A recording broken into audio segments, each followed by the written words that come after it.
with the entire team of Kasuri Tagaytay on your wedding day? Okay, so nag-start kaming mag-inquire sa Lazuri way back June 2025. Kasi doon pa lang nag-start na kami mag-plano.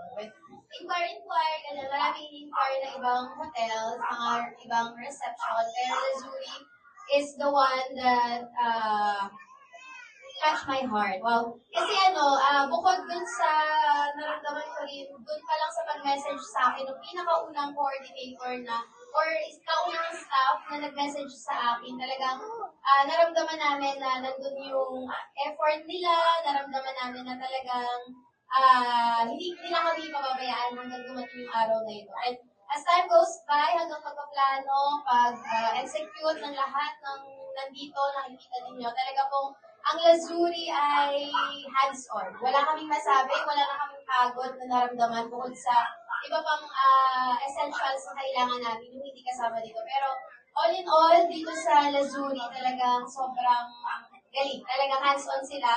At hindi na kami nahirapan. We both have work naman and Saturday, Sunday lang talaga yung available namin. Pero sila yung nag-adjust. Kagaya na lang kahapon, pag check-in ko, dapat ay 5 p.m. Pero nakarating ko kay 6 p.m. na talagang inintay ako ni Miss Janet. Hi, Miss. Thank you so much. Thank you so much sa patience ng lahat. And hanggang sa buong team ngayong araw, sobrang salamat po. Maraming salamat. Maraming salamat.